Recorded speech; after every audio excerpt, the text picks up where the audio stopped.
के दिन यानी 15 अगस्त 2018 को भारत पे अपना प्रोडक्ट लॉन्च करता है। भारत पे बहुत जल्दी ग्रो हो रहा था और 2019 के एंड तक सिर्फ 13 महीने में भारत पे की वैल्यूएशन $0 से $425 मिलियन हो गई।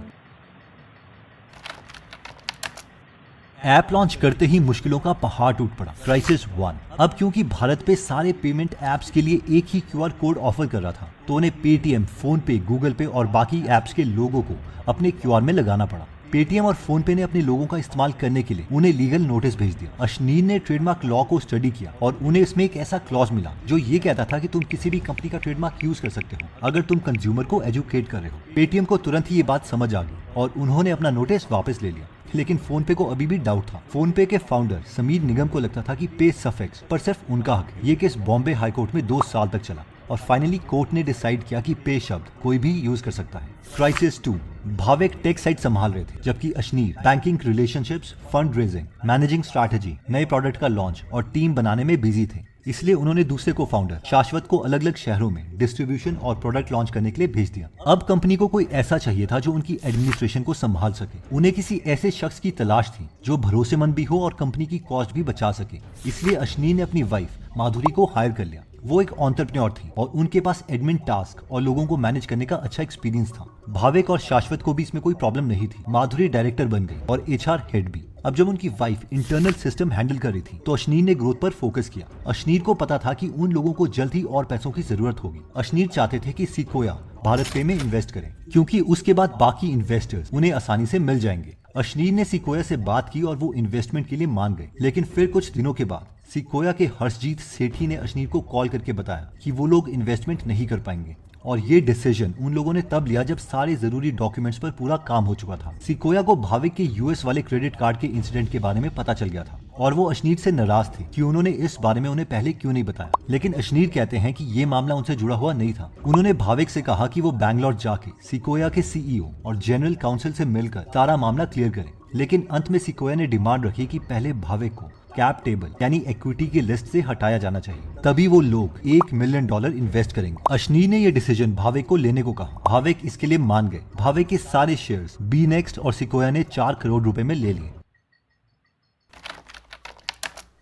धीरे धीरे अशनीर की अपनी कंपनी में कई टीम मेंबर्स के साथ टेंशन बढ़ने लग गई, जिसमें पहले थे सुहेल समीर। अशनीर ने सुहेल समीर को हायर किया अपने आइडियाज को एग्जीक्यूट करने के लिए ताकि वो ग्रोथ पर ध्यान दे सके। हायर करने के बाद अशनीर को पता चला कि सुहेल को पिछली job RP Sanjeev Goenka group से निकाला गया है क्योंकि उनका अफेयर किसी लेडी के साथ चल रहा था और वो लेडी भारत पे में सुहेल की EA के लिए जॉब के लिए अप्लाई कर रही है। अशनीर ने सुहेल से कहा कि उन्हें उनके पास का पता चल गया है और वो उस लेडी को हायर नहीं करने वाले। इस पर सुहेल हंस दिए और कहा कि उन्हें कोई फर्क नहीं पड़ता। लेकिन अशनीर जानते थे कि सुहेल इस बात पर नाराज जरूर होंगे। फिर कुछ दिनों के बाद जब अशनीर अपनी वाइफ को डायरेक्टर बनाने का सोच रहे थे तो एक दिन भावेक के साथ सुहेल ने ड्रिंक करते हुए कहा कि अगर माधुरी बोर्ड सीट में आती है तो मैं मार्च में रिजाइन कर दूंगा। अशनीर को बुरा तो लगा लेकिन उन्होंने डिसाइड किया कि वो अपनी वाइफ माधुरी को डायरेक्टर नहीं बनाएंगे। लेकिन वो कहते हैं कि ये उनकी सबसे बड़ी मिस्टेक थी। शाश्वत नकरानी। अशनीर कहते हैं कि 20 साल का लड़का जिसने IIT ड्रॉप कर दिया था उसने मिलियंस बनाए सिर्फ सही जगह सही टाइम पर आने के लिए। जब अशनीर को निकाले जाने की बारी आ रही थी तो शाश्वत ने वोट भी किया और अशनीर का फोन भी नहीं उठाया। इवन जब IIT कंप्लीट करने की बारी आई तो अशनीर ने उन्हें कॉलेज जाने दिया और उनका सारा काम संभाला। भावेक को लाडिया। अशनीर कहते हैं कि वो भावेक को अपना भाई समझते थे। जब कंपनी ने सिर्फ 1.9 करोड़ रुपीस रेज किए थे तो उस वक्त उन्होंने इन्हें 4 करोड़ रुपए का एग्जिट दिलवाया। 2 साल तक वो अशनीर के घर पर रहे बिना कोई रेंट दी। इवन माधुरी ने भावेक की वाइफ को करोड़ों रुपए का लोन दिया ताकि वो अपना नया बिजनेस स्टार्ट कर सके। भावेक का अच्छा नेचर होने के बावजूद अशनीर को शक है कि सुहेल और सुमीर ने भावेक को ड्रिंकिंग पार्टीज में उनके खिलाफ भड़काया क्योंकि अशनीर ड्रिंक नहीं करते थे और ना ही वो इन पार्टीज में जाते थे। उनके इन्वेस्टर सिकोया। जब अशनीर ने सिकोया से कहा कि क्या वो अपनी सैलरी बढ़ा के 36 लाख से 60 लाख रुपए कर सकते हैं तो सिकोया ने एकदम मना कर दिया। इस पर अशनीर को पता चला कि VCs खुद मिलियंस की सैलरी निकालेंगे लेकिन वो फाउंडर को एक नौकर ही समझते हैं। इसके अलावा जनवरी 2020 में जब भारत पे ने सीरीज C राउंड के लिए सिकोया से पैसे उठाए थे तो उस वक्त वो फाउंडर्स के शेयर्स और ESOPs 2 मिलियन के खरीद लेंगे ताकि फाउंडर की पेपर मनी रियल मनी में कन्वर्ट हो सके। लेकिन बाद में हर्षजीत ने मना कर दिया कि सिकोया ये डील नहीं कर पाएगी और वो अशनीर से फॉर्मल इंग्लिश में बात करने लग गए और बहाने मारने लग गए, जिसकी वजह से अशनीर ने हर्षजीत का फोन उठाना बंद कर दिया। अशनीर को कोटक में अपने रिलेशनशिप मैनेजर के साथ 23 जुलाई 2021 को एक बातचीत हुई जो कि कुछ इस तरीके से थी। सर, जोमेटो के शेयर 116 रुपए के पहुंच गए हैं। अशनीर, ओके, तो हम इसे बेच देते हैं। आरएम, ओके सर, मैं आपको रिकॉर्ड पर रखूंगा। इसी बीच जोमेटो का शेयर इंक्रीज होता गया। आरएम, ऑर्डर एग्जीक्यूट हो गया है सर, आपके 136 रुपए पर शेयर के हिसाब से बेचे गए हैं। जोमेटो आईपीओ की ओपनिंग के 8 मिनट के बाद ही अशनीर ने 2.25 करोड़ रुपीस कमाए। अशनीर ने वो पैसे इन्वेस्ट किए थे जो भारत पे के दूसरे स्टार्टअप से उन्होंने स्टॉक्स में कमाए थे। वो स्टॉक एक्सचेंज में मौजूदा बिजनेस के बजाय अर्ली स्टेज स्टार्टअप के फाउंडर में इन्वेस्ट करते थे। हालांकि स्टार्टअप्स हाई रिस्क वाले होते हैं, लेकिन इनमें रिटर्न भी अच्छा मिलता है। जोमेटो में अशनीर ने 100 करोड़ पे इन्वेस्ट किए थे। 5 करोड़ उनके खुद के थे और 95 करोड़ कोटक से उन्होंने लिए थे 10% इंटरेस्ट लोन पर। अब जोमेटो के आईपीओ से उन्होंने पैसा कमाया, इसलिए वो नायका के आईपीओ में भी पैसा कमाना चाहते थे। इसलिए उन्होंने दोबारा से कोटक से लोन लेने का सोचा, जिसके लिए उन्होंने करीबन 400 कागज पर साइन किया। लेकिन हुआ यह कि नायका के आईपीओ के कुछ दिन पहले ही कोटक ने उन्हें लोन देने के लिए मना कर दिया। जब अशनीर ने कहा कि कोटक ने बाकी लोगों को नायका आईपीओ के लिए तो लोन दिया है, तो इस पर कोटक बहाने मारने लग गया, जिससे अशनीर की बहस कोटक के एम्प्लॉय से हो गई, जिससे अशनीर ने कोटक को एक लीगल नोटिस सेंड कर दिया। 1 नवंबर को नायका का आईपीओ बंद हो गया, इसलिए अशनीर को लगा कि इस केस को आगे बढ़ाने का कोई फायदा नहीं है। लेकिन उन्होंने डिसाइड किया कि अब वो कोटक के साथ आगे कोई रिलेशनशिप नहीं रखेंगे। 26 दिसंबर 2021 को अशनीर और भाविक को एक ईमेल मिलता है जिसकी सब्जेक्ट लाइन थी अशनीर एट इट्स वर्स्ट। ये मेल किसी यूनिकॉर्न बाबा की तरफ से थी जिसके ट्विटर पर कई फॉलोअर्स थे। ईमेल में एक ऑडियो फाइल अटैच थी जिसमें अशनीर की आवाज की रिकॉर्डिंग थी जब वो कोटक में अपने आरएम से बात कर रहे थे। ईमेल में यूनिकॉर्न बाबा ने लिखा था, मैं इस ऑडियो को पब्लिक कर दूंगा, ये जहर से भरा है, तुम लोगों को इस तरह से जान से मारने की धमकी नहीं दे सकते। What the F. अशनीर ने बात को हवा में उड़ा दिया। उन्हें पता था कि उन्होंने ऐसा कुछ नहीं किया है। उन्होंने कभी भी आरएम को जान से मारने की धमकी नहीं दी थी। उन्होंने सिर्फ उनसे जवाब और सफाई मांगी थी। अशनीर अपने बचाव के लिए यूनिकॉर्न बाबा को जवाब देते हैं। उन्होंने भाविक से पूछा, क्या वो इस शख्स को जानते हैं? तो भाविक ने बताया कि हाँ, उनका एक कनेक्शन है। आखिरकार यूनिकॉर्न बाबा ने ऑडियो क्लिप डिलीट करने और मार्केटिंग सर्विसेज के बदले $2,40,000 की डिमांड की। यानी वो साफ तौर पर अशनीर को ब्लैकमेल करने की कोशिश कर रहे थे। ऐसे कई कारण थे जो इस इल्जाम को झूठा साबित करते थे। इसके अलावा अशनीर के आरएम ने खुद उनके ऑफिस में आकर उन्हें न्यू ईयर विश किया था, तो इसीलिए अशनीर ने इस ईमेल को मजाक में इग्नोर कर दिया।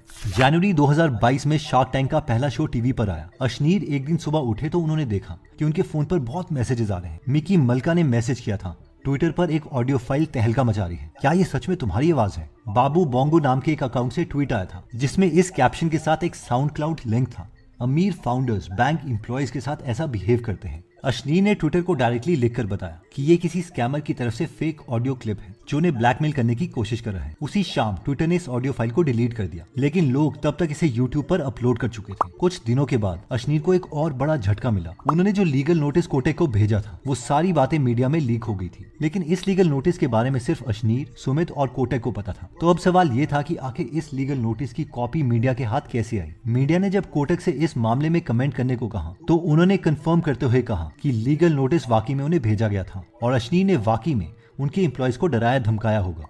इस पॉइंट पर आकर अशनीर को लगने लगा कि उनके खिलाफ कोई ना कोई जरूर साजिश कर रहा है। मीडिया उन्हें एक विलन बनाने में तुली हुई है, जबकि असल में कोटक और उनके एम्प्लॉयज ने उनके साथ बदसलूकी की थी। ऊपर से अब वो टीवी पर आने लगे थे तो मामला और भड़क रहा था। उनके बारे में इंटरनेट पर नेगेटिव खबरें फैल रही थी। उन्होंने दिन रात करके भारत पे को सक्सेस की ऊंचाइयों तक पहुंचाया था, लेकिन इसके बावजूद उन्हें नीचे गिराने की पूरी साजिश हो रही थी। अशनीर ने सोचा कि क्यों ना कुछ दिन छुट्टी ले ली जाए, बाद में मामला खुद ब खुद ठंडा हो जाएगा। भाविक, सुहेल और सुमित ने बोला कि वो बोर्ड मीटिंग में उनकी छुट्टी की एप्लीकेशन रिजेक्ट कर देंगे। इसी बीच अशनीर ने रजनीश कुमार को प्रोफेशनल डायरेक्टर हायर किया। वो स्टेट बैंक ऑफ इंडिया के चेयरमैन रह चुके थे, जिनसे अशनीर उस साल की शुरुआत में मिले थे। रजनीश को 50 लाख की एनुअल फीस और 2 करोड़ की ईसॉप मिलने वाले थे, लेकिन अपने काम के पहले ही दिन उन्होंने अशनीर को ईसॉप की रकम बढ़ाकर 3 करोड़ करने के लिए कहा। ये उनकी बुरी नीयत की निशानी थी, जिसे अशनीर को पहले ही समझ आना चाहिए था। रजनीश कुमार अशनीर की चौथी हायरिंग मिस्टेक थे। बाकी 3 थे सुहेल, सुमित और जसनीत। रजनीश ने कमेंट किया कि ऑडियो फाइल और लीगल नोटिस का मामला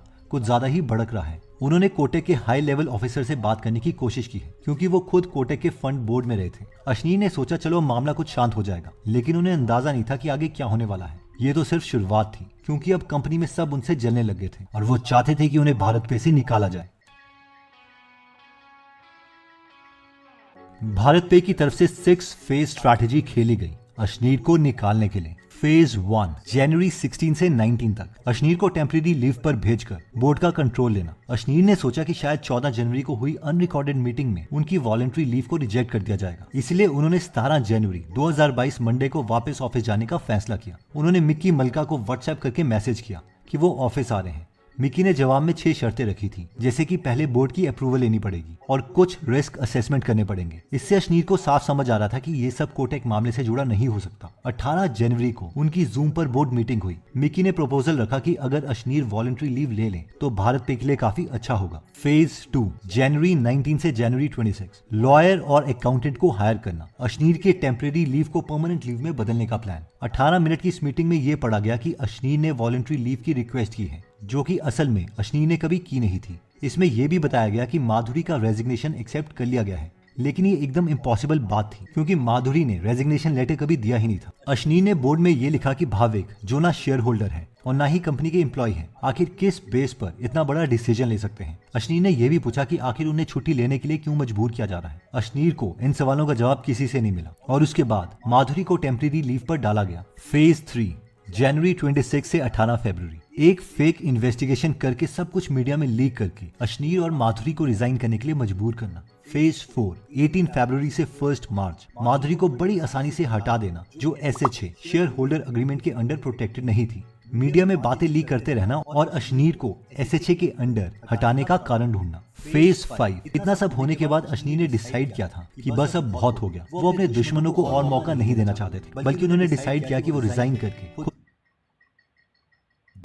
बेशक इन्वेस्टर पैसे दे रहा है, लेकिन ये भी एक वेंडर की तरह है। जैसे कि इंजीनियर अपनी सर्विसेज देता है, वैसे ही इन्वेस्टर अपनी सर्विस देता है पैसे देके, इसलिए उसे भगवान मत मानो। Third, as a founder game is between you and your customer. Business में सिर्फ 2 ही लोग